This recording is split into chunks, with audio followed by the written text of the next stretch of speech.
اعوذ باللہ من الشیطان الرجیم بسم اللہ الرحمن الرحیم۔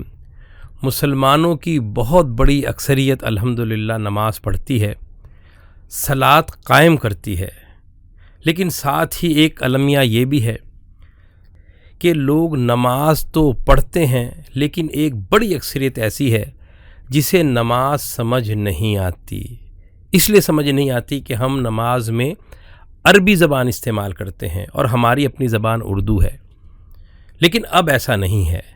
اللہ کا شکر ہے کہ ہم علامتی طریقہ تدریس کی مدد سے آپ کو صلاۃ کا آسان ترین ترجمہ کرنا سکھا رہے ہیں، اور آپ دیکھیں کہ جو نماز آپ پڑھ رہے ہیں ان اسباق کو دیکھنے کے بعد، سیکھنے کے بعد انہیں اپنی نماز اس طرح سمجھ آ رہی ہے جیسے اردو زبان۔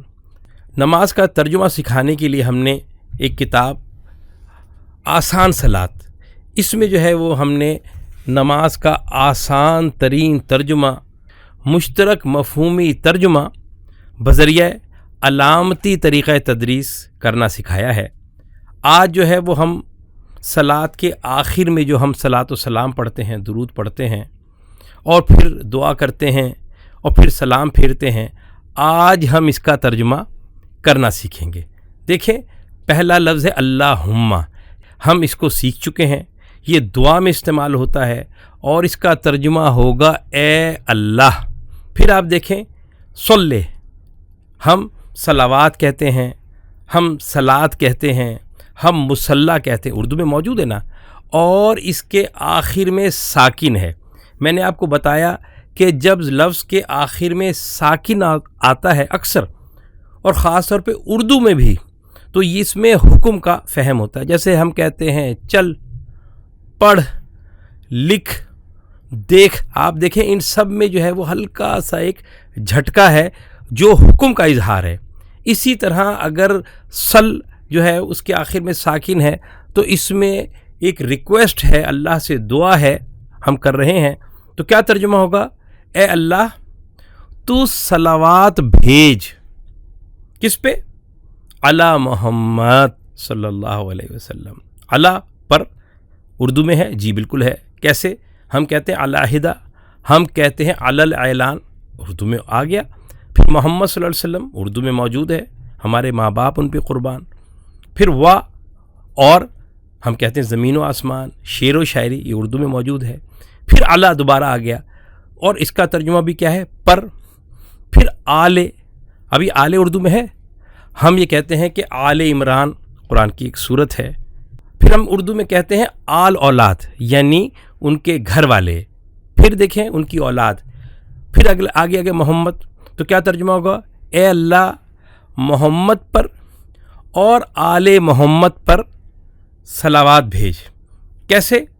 کما، یہ بھی اردو میں موجود ہے۔ ہم اردو میں کہتے ہیں نا کما حقہ، جیسا کہ اس کا حق ہے، تو یہ محاورے میں جو ہے وہ استعمال ہوتا ہے۔ پھر آپ دیکھیں صلیتا، اردو میں نے بتایا آپ کو کہ صلاۃ ہے، صلوات ہے، مصلی ہے، یہ الفاظ موجود ہیں، لیکن اس کے ساتھ علامت تے زبر تا موجود ہے۔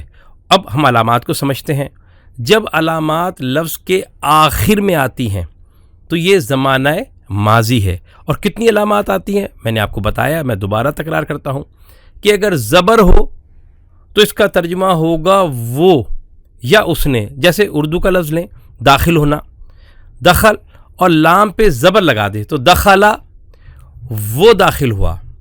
دخلو، یعنی آخر میں الف آ رہا ہے یا واو الف ہے، تو دخلو، وہ سب داخل ہوئے۔ اور اگلا لفظ کیا ہے؟ دخل تا، تے پر کیا ہے؟ زبر ہے، تو اس نے بتایا تو دخلتا، تو داخل ہوا، اور آخر میں نا ہے، دخلنا، ہم داخل ہوئے۔ یہ سب سرخ رنگ میں ہے علامتی طریقہ تدریس میں، اور آخر میں آتی ہیں، اور آخر میں آنے کا مطلب یہ ہے کہ یہ ماضی ہے۔ تو صلیتا، تو نے صلوات بھیجی، کس پر؟ علی ابراہیم، ابراہیم پر علیہ السلام، ٹھیک ہے نا۔ علی کا مطلب کیا ہو گیا؟ پر، اور ابراہیم جو ہے وہ حضرت ابراہیم علیہ السلام ہے۔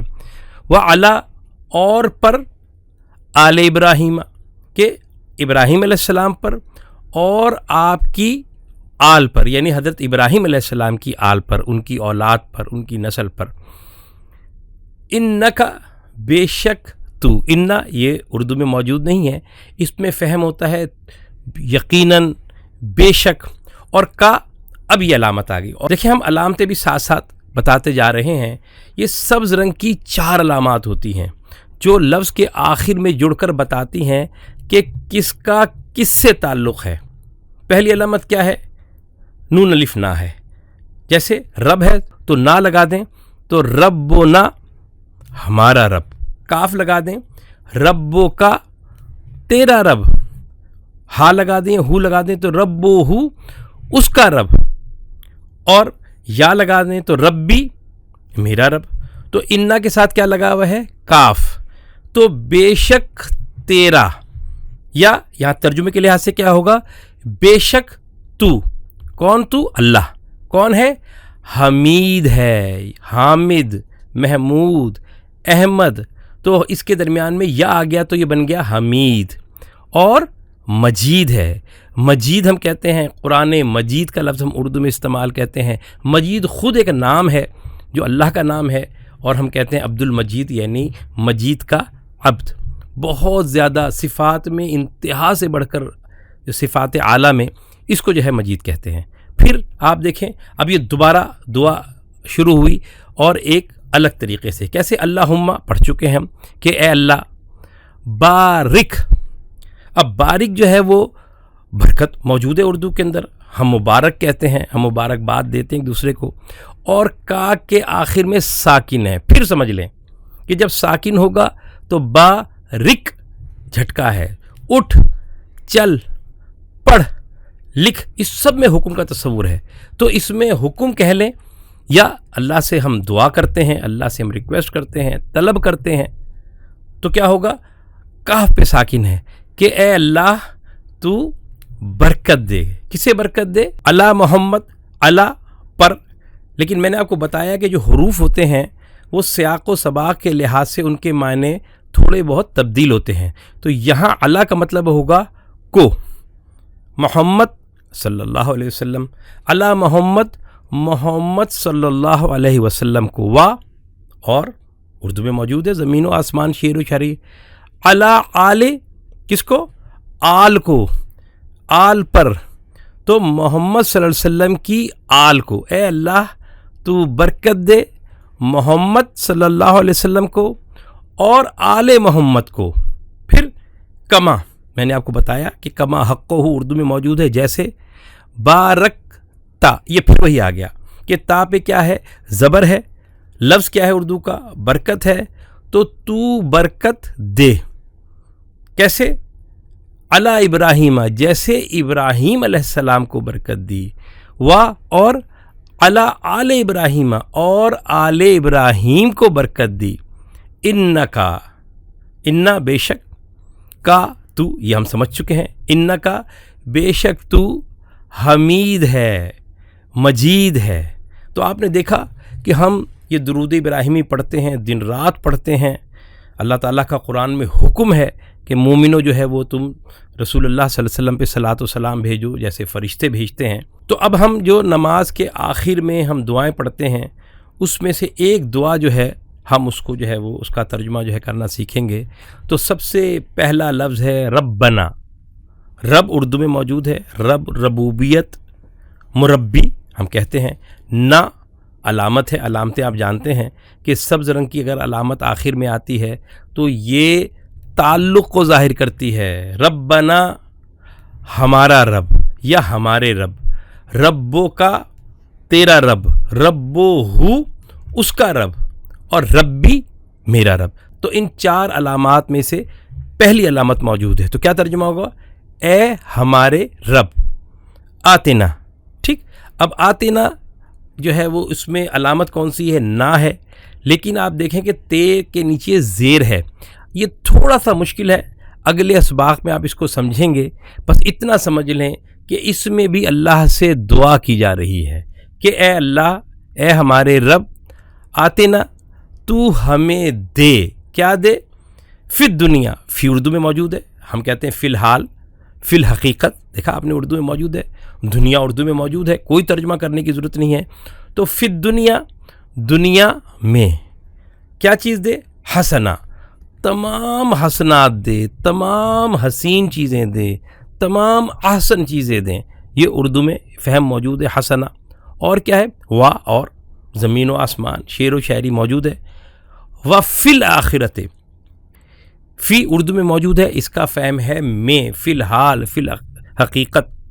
اور یہاں تو فی الآخرہ ہے، آخرت میں، یہ اردو میں بھی موجود ہے. حسنا، وہی آ گیا حسنا. و اور قنا. اب دیکھیں اس میں علامت کیا ہے؟ آخر میں نا ہے، تو کیا ترجمہ ہوگا؟ ہمیں. لیکن واقع کے نیچے جو ہے، قاف کے نیچے زیر ہے، یہ بھی حکم ہے یا دعا ہے؟ یعنی ہم اللہ سے دعا کر رہے ہیں. تھوڑا سا یہ مشکل ہے، لیکن اگلے اسباق میں انشاءاللہ جو ہماری کتاب علامتی طریقہ تدریس ہے، اس میں ہم نے تمام علامات کو سمجھایا ہے، وہاں یہ جو ہے وہ علامت موجود ہے. تو کیا ہوگا؟ وقنا، اور تو ہمیں بچا لے. یہ قی میں جو ہے وہ تقوی ہے، متقی کا جو ہے وہ فہم موجود ہے، یعنی بچنا، پرہیزگاری، یہ اس میں موجود ہے کہ اللہ تو ہمیں کیا کر لے؟ تو ہمیں بچا لے. کس سے؟ عذاب النار. عذاب اردو میں موجود ہے، معذب، عذاب، تعذیب. نار یہ اردو میں موجود ہے، نور، نار، منور، ان سب کا مادہ جو ہے وہ بنیادی حروف ایک ہی ہیں. وقنا عذاب النار، کہ عذاب نار سے. پھر آپ دیکھیں کہ اب آخر میں ہم کیا کہتے ہیں؟ السلام علیکم ورحمۃ اللہ. السلام علیکم، دن رات ہم بولتے ہیں سلام ہو. پھر اگلا لفظ جو ہے وہ علیکم ہے. علا پر ہم پڑھ چکے ہیں. اب علامت جو ہے وہ کم ہے. ہم نے کا تو پڑھا ہے، لیکن کم جو ہے وہ اب آیا ہے. ایک دو دفعہ ہم نے پہلے بھی اس کو پڑھا ہے. تو دیکھیں اگر رب ہے اور اس کے آخر میں ایک نہ آ جائے تو کیا ہوگا؟ ربنا، ہمارا رب. ربو کا، تیرا رب. ربو ہو، اس کا رب. اور ربی، میرا رب. یہ چار علامات ہم نے پڑھی ہیں. لیکن جو ربو کا ہے، اس کی جگہ بعض اوقات ربو کم آتا ہے، کاف کے ساتھ میم آتا ہے. تو اب یہ واحد نہیں بلکہ جمع ہو گیا. تو ربکم، تم پر. و اور پڑھ چکے ہیں ہم. رحمت اللہ، رحمت اردو میں موجود ہے. اللہ، اللہ، تو رحمت اللہ، اللہ کی رحمت. تو ہم سلام پھیرتے ہیں اور کہتے ہیں السلام علیکم ورحمۃ اللہ، اور اس کے ساتھ ہی نماز جو ہے وہ ہماری ختم ہو جاتی ہے. تو الحمدللہ ہم نے جو صلاۃ کا سلسلہ شروع کیا تھا، اس کی جو ہے ویڈیوز ہم بنا رہے تھے، اور اس میں ہم مشترک مفہومی ترجمے کی مدد سے آپ کو صلاۃ سکھا رہے تھے. تو آج جو ہے وہ ہم نے اس کو مکمل کیا ہے. یہ جو آپ نے طریقہ تدریس سیکھا ہے، مشترک مفہومی ترجمہ بذریعہ علامتی طریقہ تدریس، یہ بہت آسان ہے. اس میں ہم قرآن پاک میں یا نماز میں جو الفاظ ہیں، جو حروف ہیں، ہم اس میں سے اردو تلاش کرتے ہیں، دیکھتے ہیں کہ کون کون سا لفظ اردو میں ہے، اور پھر اس میں علامات دیکھتے ہیں جو میں آپ کو بتا چکا ہوں، اور ان کی مدد سے ترجمہ کرتا ہوں. دیکھیں یہ ہمارے کورسز ہیں، بہت آسان ہیں. 1-2 مہینے کا کورس ہے جس میں ہم یہی نماز سکھاتے ہیں، آپ کو ابتدائی طور پہ قرآن کا ترجمہ کرنا سکھاتے ہیں، جو علامات ہیں ان کو ہم سکھاتے ہیں. پھر اس کے بعد ہمارا ایک ایڈوانس کورس ہے جو 5-6 مہینے کا ہے. اس میں ہم پہلا پارہ جو ہے ہمارا الف لام میم ہے، جو ہمارے پاس پرنٹڈ حالت میں موجود ہے، اس کے ذریعے سے پورے قرآن کا ترجمہ کرنا سکھاتے ہیں. پھر ہمارا ایک تحقیقی کورس ہے، جو لوگ ہمارا ترجمہ کرنا سیکھ جاتے ہیں ان کو ہم تحقیق کراتے ہیں کہ قرآن پہ کیسے تحقیق کی جا سکتی ہے. ایک ٹیچر ٹریننگ پروگرام ہے. رسول اللہ صلی اللہ علیہ وسلم نے فرمایا کہ تم میں سے بہترین وہ ہیں جو قرآن سیکھتے اور دوسروں کو سکھاتے ہیں. تو ہمارے ان کورسز کے ذریعے سے جو لوگ قرآن کا ترجمہ کرنا سیکھ جاتے ہیں، پھر ہم سے درخواست کرتے ہیں کہ اب وہ ہمارے ساتھ بحیثیت مدرس شامل ہو جائیں. تو ان کے لیے ہم نے ایک ٹیچر ٹریننگ پروگرام رکھا ہوا ہے 1 مہینے کا، اس میں ہم ان کی ٹریننگ کرتے ہیں. تو آپ نے دیکھا کہ کتنا آسان ہے قرآن کا ترجمہ کرنا سیکھنا. اگر یہ آپ کو سمجھ آیا ہے تو پھر یہ کیسے ممکن ہے کہ آپ کے گھر والوں کو سمجھنا ہے، آپ کے بچوں کو سمجھنا ہے، آپ کے خاندان کے دیگر لوگوں کو سمجھنا ہے. تو یہ ویڈیوز انہیں شیئر کریں، ان تک پہنچائیں. یہ جو ہمارا چینل ہے اس کو سبسکرائب کریں، ٹھیک. اس سے آپ ہم سے جڑ جائیں گے. ہم مستقل انشاءاللہ قرآن سیکھنے سکھانے کے حوالے سے اس پر اپنی ویڈیوز ڈالتے ہیں، اور آہستہ آہستہ آپ ان ویڈیوز کو دیکھ کے سمجھ جائیں گے. ویڈیوز کو آپ لائک کریں تو امید ہے کہ چراغ سے چراغ جلے گا. اب آپ کو نماز سمجھ آنا شروع ہو گئی ہے تو انشاءاللہ دوسروں کو بھی جو ہے وہ سمجھ آنا شروع ہو جائے گی. اللہ تعالیٰ سے دعا ہے کہ اللہ تعالیٰ اس نماز کو، اس صلاۃ کو ہمارے لیے آسان کر دے. اے اللہ ہمیں صلاۃ قائم کرنے والا بنا دے. اے اللہ ہمیں اس قرآن کے ذریعے سے ہدایت عطا فرما. السلام علیکم ورحمۃ اللہ وبرکاتہ.